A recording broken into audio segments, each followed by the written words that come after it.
This is Pet Life Radio. Let's talk pets.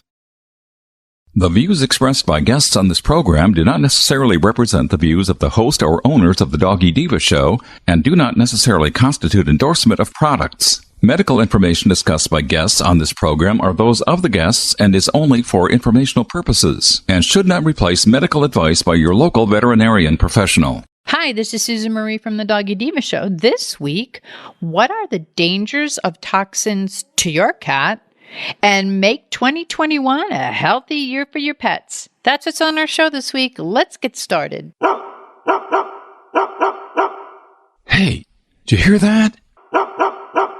What is that? It's the bark heard round the world. The Doggy Diva show. Here's national award-winning author and animal advocate, Susan Marie.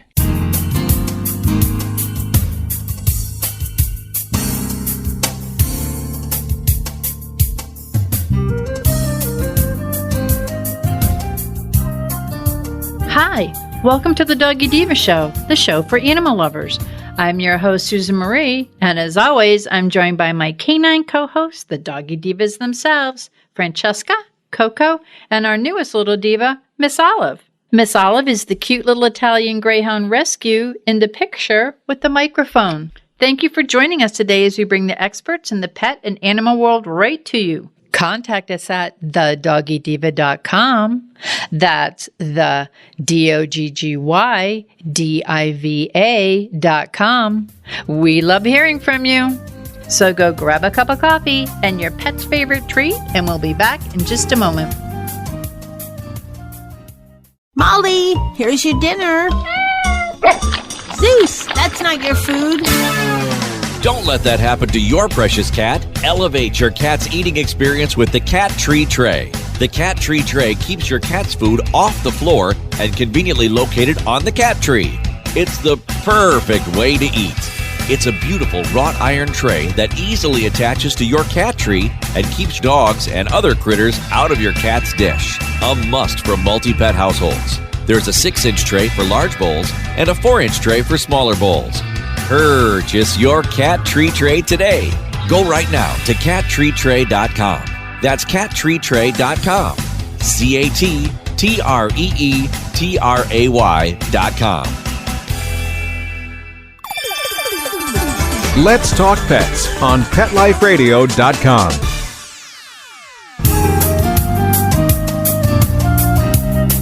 Welcome back, everyone, to the Doggy Diva show. I'm here with Monica Leighton, president of Professional Pet Sitting, with our pet tip of the week. And Monica, there's something that I think that a lot of us have in our homes that we don't even think twice about because it sort of improves the mood, improves the air, but for some of our feline friends, if you're using like liquid potpourri or essential oils, it can be dangerous to them. Can you tell us a little bit about that? Absolutely. So they say, oil and water do not mix. And when it comes to essential oils in our animals, that really is the case. Owners definitely have to be really cautious about using essential oil products or products containing essential oils and liquid potpourri with pets in their homes. Specifically, our feline friends have the majority of the issues with our liquid potpourris and our essential oils.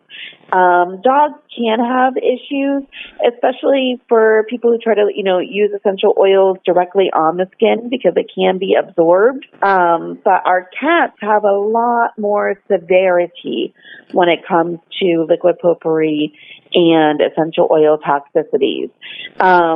For example, when our essential oils are put directly onto the skin, cats in particular they lack the essential enzyme in the liver that makes it easy to metabolize those kind of things.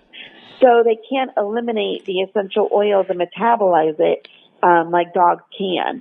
So then you get a lot larger toxicity issues, especially in our cats, because they don't lack the same enzymes in their liver that the dogs do.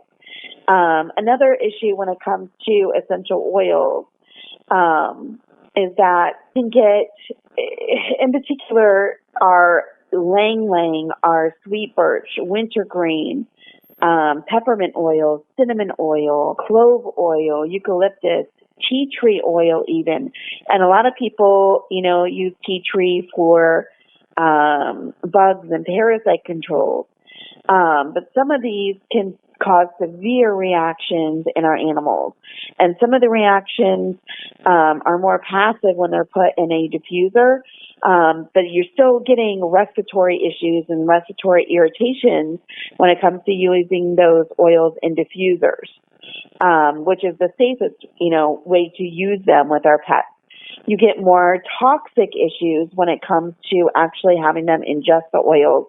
So if you have like a warming dish that's not a diffuser that actually has the oil sitting in the top, like our warming trays, if they're ingested, you can get, drooling, vomiting, tremors, ataxia, which is like wobbliness, as well as respiratory issues, and even stuff that's more severe, paralysis, seizures, severe skin irritation, and then liver and kidney failures. So definitely being extremely cautious with what you have around and the distance within, your pets being able to, get, close to it. Another thing is just local abrasion too.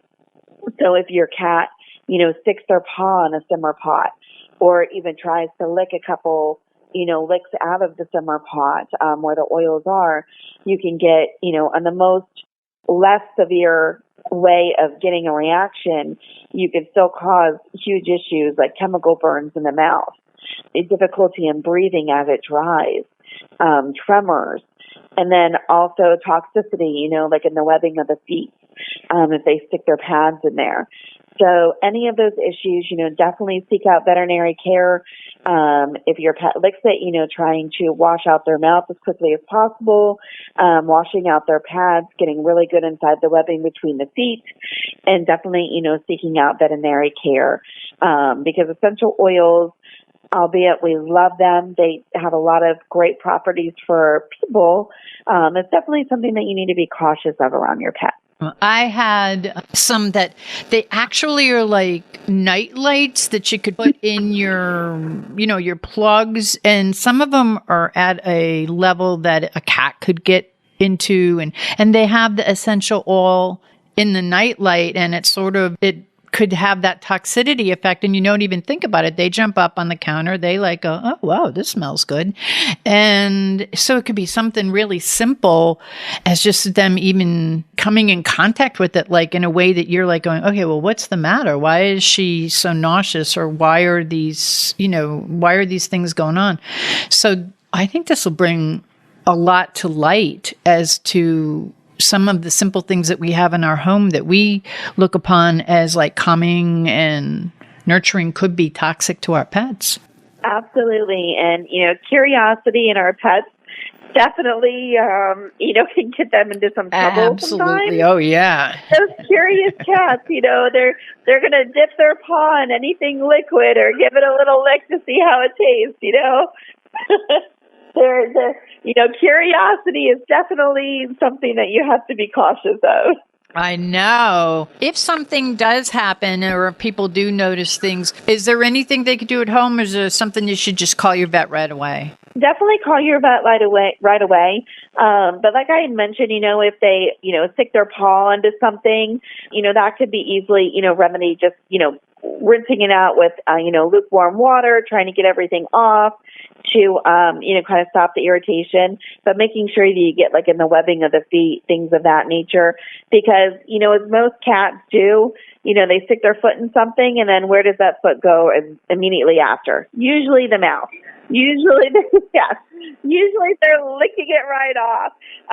So, if you catch it really quickly and you can get it before it's, taking it internally, that helps a lot, rinsing it off and getting in between the padding and the webbing really, really well. And then also, in the mouth, just being really cautious, about maybe getting, rinsing it with warm water, just trying to get anything out you can. I think that this is a great tip so that it keeps us aware of what we might do and might not do when it comes to some of these oils with our pet. I think that that's really helpful, really great information. And as always, I thank you. Thank you. Have a great week. You too. We'll be back in just a minute. Hello, everyone. Susan Marie and Miss Olive here to announce the release of the second book in the Doggy Diva Diaries series, Miss Olive Finds Her Forever Friends, a story about Miss Olive's encounters with bullying at a dog park and how she learns a life lesson. Please check out the original award-winning book, Miss Olive Finds Her Forever Home, which is a story about adoption and rescue.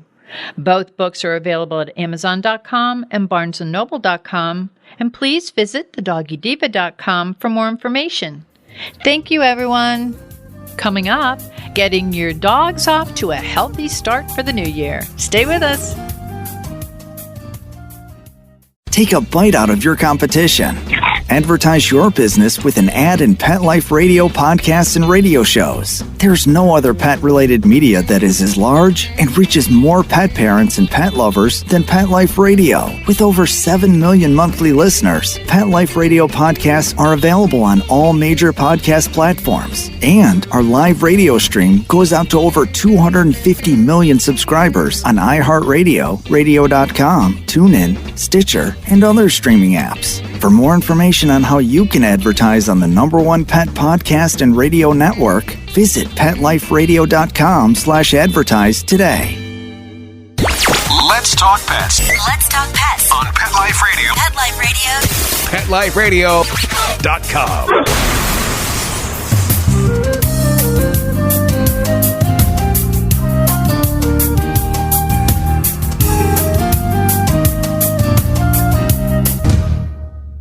Welcome back, everyone, to the Doggy Diva Show. As we leave 2020 and enter 2021, as a pet parent, I want my fur kids to live their healthiest and happiest year ever. And with us today to share helpful advice for a healthy start in 2021 for our pups is Kim Gaebelein, the Senior Marketing Director at Bil-Jac Foods. Welcome back, Kim. Happy New Year. Happy New Year. I think we all want to put 2020 in our rearview mirror. Yes. And we all want to be like healthy and happy, and we all want our little fur kids to be healthy and happy. Can you share a few tips with us that we could all keep in mind as pet parents to look to have a healthy start to this year? Absolutely. I know now is a great time for all of us to be thinking about how we can make this year better, especially in 2021. And I always start with, kind of the baseline, right? How is your dog doing now? And the things to kind of look at, I always start with weight. I know we talk about it all the time, about how important proper weight is to the health of your dog, that it's really important to keep them at that healthy weight on a regular basis. And so I always start there, right? So I think it's really important to recognize, is your dog overweight? Because nearly 53% of dogs in the U.S. are overweight. And so that's not a good thing. So it's important to kind of know, is your dog overweight? So have your dog stand up. From the side, look at their chest, and to their stomach and to their back legs, and, make sure that you're seeing that chest kind of curve out, down toward the ground and then back up toward their tummy as it tightens back up. If you're not seeing that curve, right, if you're not seeing their ribs be different from their stomach, then it's probably time for you to be thinking about what to do to help them be a healthier weight, right? Or, if you can feel their ribs really easily, then that probably means that they're at a good weight. But if you have a hard time finding them, they're kind of tucked under a layer of fat, then that can be a little bit more of a note that, you need to be paying a little bit more attention. So I think, a great place to start if your dog is overweight is to think about measuring and the food that you're feeding, right? So make sure that you look at the instructions on the bag of food that you get and, what are they recommending for your dog's weight? And so make sure that you're measuring that out, even if you're splitting up over 2 meals over the day, or, maybe you like to leave the food out all day and your dog likes to be a nibbler, you still want to measure it, right? You don't want to leave it to their to them to decide how much food that they should eat every day. I know that if someone left the chips out for me, that would not be a good thing, right? So you want to leave out the appropriate amount for your dogs and make sure that you're being responsible about that. And, maybe you need to look for a different kind of food as well. Maybe you need to look for something that is a reduced fat food that might help you manage that weight as you're making that change. And it's also a good time to look at, how much exercise exercise are they getting? Because getting out and moving can really make a big difference with your pet and their health, overall health. With pets, we have different sizes, different shapes, and and especially as we put on the pandemic pounds, they've put on some pandemic pounds. So Yes. how can you determine what's the right amount of exercise for your pets? Yeah, I think it really varies, depending on your dog, right? So some breeds, because really it's very breed generated, right? Depending on the age of your dog, the breed size of your dog, and the overall health of your dog is how to kind of think about starting up an exercise program. And so, some dogs like Border Collies, for example, or maybe Labradors, Labs also need have a lot of energy. They need a lot of kind of exercise and movement to be able to be healthy. And it's not just large dogs, right? Some smaller dogs, like think about Jack Russell Terriers or Corgis.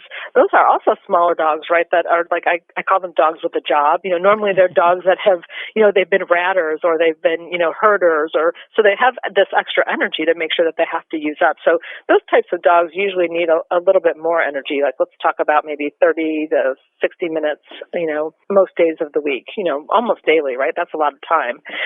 Or, on the other side of the things, you might have a Boston Terrier or maybe a French Bulldog or a Chihuahua or, even a Basset Hound, right? Those dogs are not going to be on the high energy spectrum. So, it really just depends on your dog. And I think, and it's really important to kind of get them out and exercising, right? Because if you think about it, getting out and exercising helps their heart get pumping. It tones their muscles. It helps support a healthy metabolism, right? It kind of revs everything up because they're burning calories.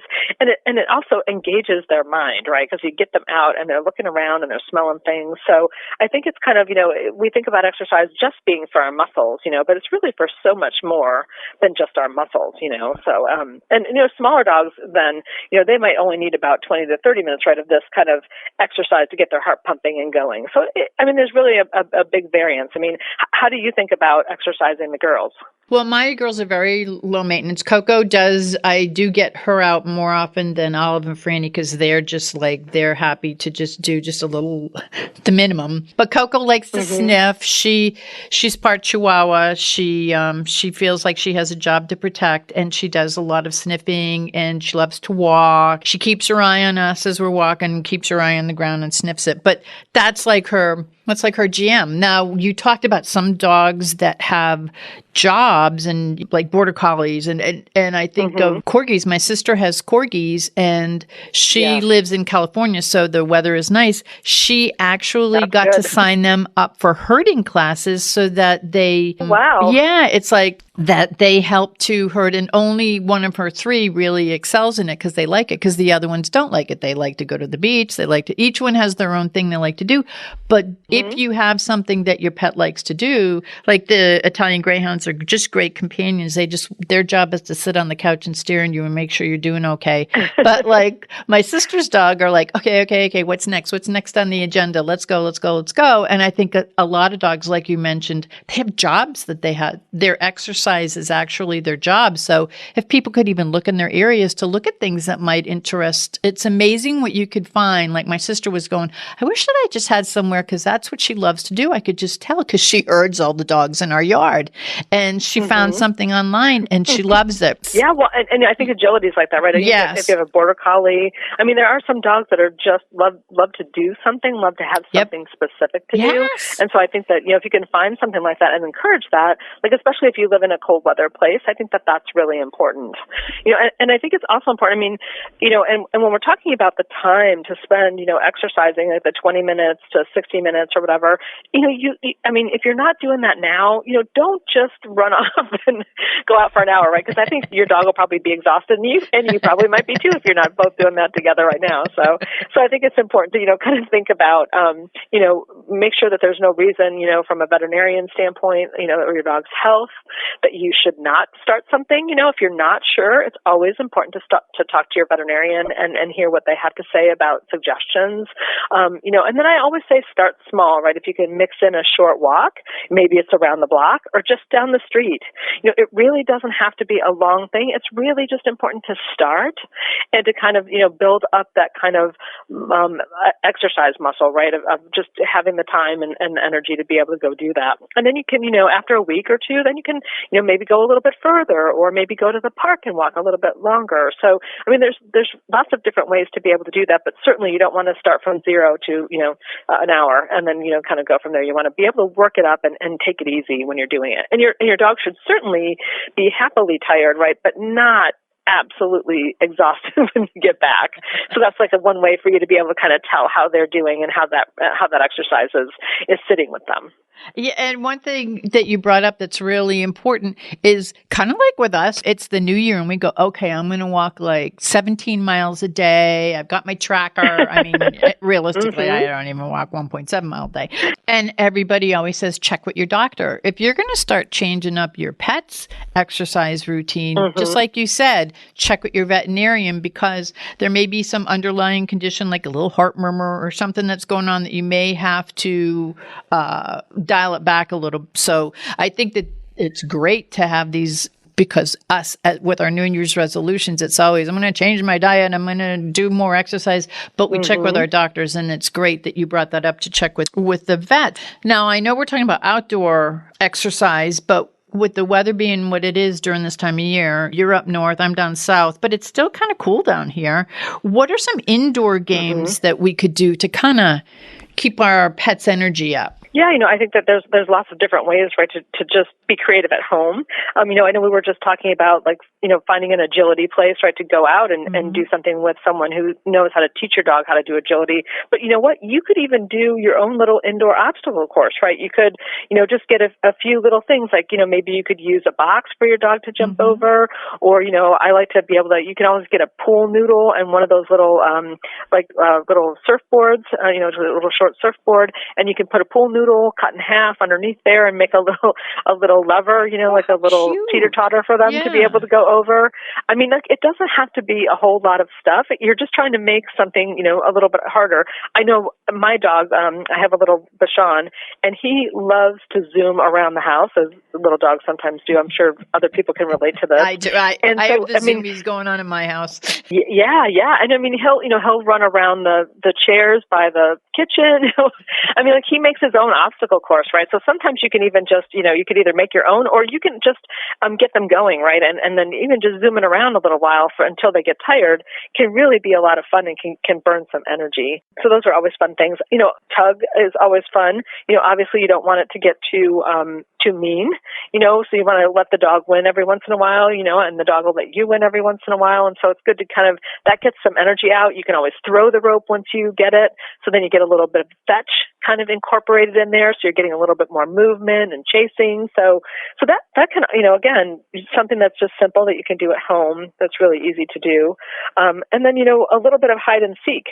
You could maybe take a toy or a treat, and you can kind of hide a few treats around your living room or family room or kitchen, and then you could have them go on a little hunt, right, looking for them, and you can kind of clue them in. Hey, come over. Hey, Blizzard, come over here.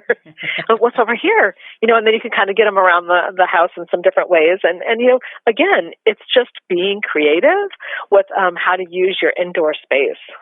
And it actually is fun for us as pet parents as much as it is for kids. I think that it's fun to kind of think of those things to do and to watch them enjoy it. It's like a fun little excursion. And you're right. You could do it you don't need to set up your weave poles in your house for your little agility thing, but you could set up your own little thing. I think that that's a great idea. Now, one of the other things that's important as we start off 2021 and we all want to be healthy, we also want our pets to be healthy. So we want them to have a healthy diet. And as we started off the conversation with, it's to consider the dog's weight. You may have to make adjustments to their food. You may have to, feed them a special diet. So can you tell us a little bit about that? Yeah, there are just so many choices out there these days for folks to choose from. And so, think about what does your dog need, right? What is their age? What is their breed size? Are they overweight? Are they normal weight? Do they have some sensitivities?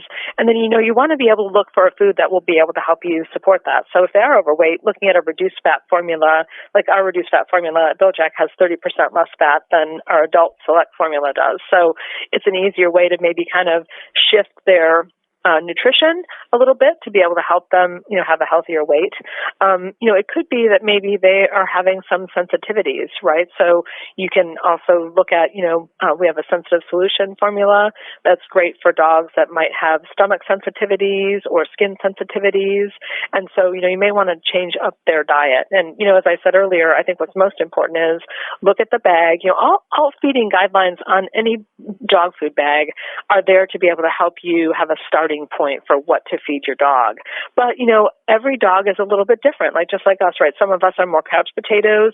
Some of us are out, running 5 miles a day. And so, you kind of have to make those adjustments based on the energy level and activity level that your dog has, right? So you're going to have to, adjust the food down a little bit if you have a little bit more of a couch potato, and you're going to want to monitor their weight over time, right? So you might want to every week, jump on the scale with them, with you, and then take them on the scale with you, and then subtract their weight, and then be able to have an idea of how are they doing on that, and then being able to kind of adjust that food just like just like that as you go along, and make sure that they're maintaining that healthy weight. No, and that's great information. Very, very helpful, because I think sometimes people go, okay, well, I've got this food now. They like this food. And with Bil-Jac, you have all different kinds of food, so you can accommodate whether you're watching your dog's weight, they have a sensitive stomach, any of these things, if it's a puppy, if it's a senior dog. So you guys have so much to accommodate whatever your pet's needs are. And it's right to look at the suggested feed. If you want to have them lose weight a little bit, you give them a little less, or if you want to have them gain weight a little more, or if you're just feeling that they're doing great, it's based on what the serving size is. Kind of like for humans, we always want to stick to what the serving size is, because if you have a little more than the serving size,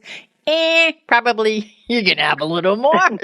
If you have a little less than the serving size, you may be losing weight. So it kind of works that way with our pets too. So that's great information. And you know what, Kim, and I talk about this all the time, a lot of the incentive that I have is by using treats. My girls are very treat motivated, and you guys have some great treats. Can you tell us a little bit about that? Yeah, we have treats. We have different sizes of treats. We have different flavors of treats. So, but what's really important is that we use chicken liver to make our treats.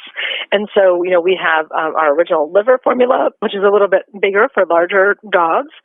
We have Little Jack's training treats, which are so much fun. They're great for small dogs. Like you and I both have small dogs, so they're great for small dogs just as regular treats. But they're also terrific for training because they're just a little bite. They're about 3 calories each, and they're perfect for if you're going to be teaching your dogs some new tricks, which is a great way again to get them some exercise. Having them lay down, roll over, that kind of thing.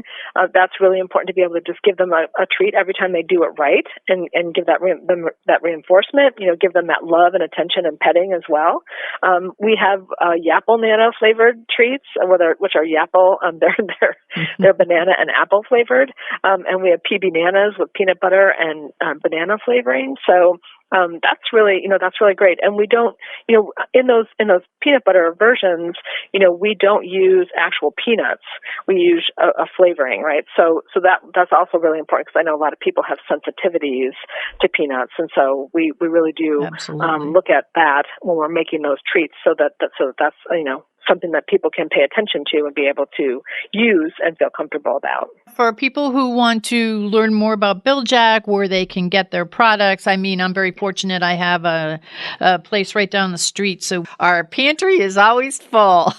So where can the listeners go to learn where they can find you and learn more about you, and also your newsletter? I always talk about you. I love your newsletter. I just got my newsletter, actually. Yeah, we just sent that out. Come out to our website. It's Bil-Jac.com. It's BIL-JAC.com. And, it's a great place to be able to get information about nutrition. You can sign up for our Best Friends Club newsletter under the For Parents section. We also have a dog blog there. And so there's all kinds of articles. So maybe you're curious curious about something, like maybe you want to look up what we've been talking about today about exercise, you can, just type that into our search bar and find some articles about exercising with your dog.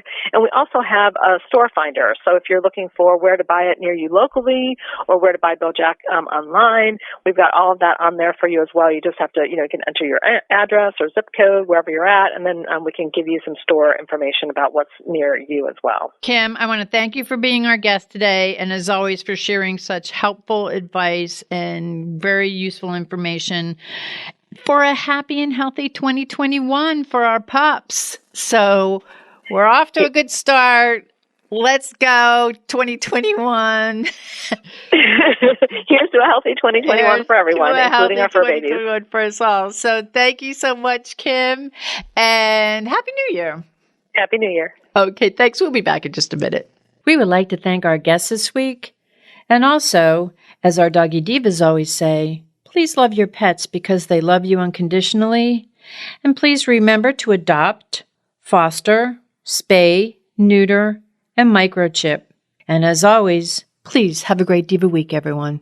That's all for this episode of the Doggy Diva Show. To find out more, go to our website, thedoggydiva.com. Also, find us on our Facebook page, The Doggy Diva Show, and tell your fellow dog lovers about it. Don't miss Susan Marie, Miss Olive, and the Doggy Divas right here for the next episode. See you again soon.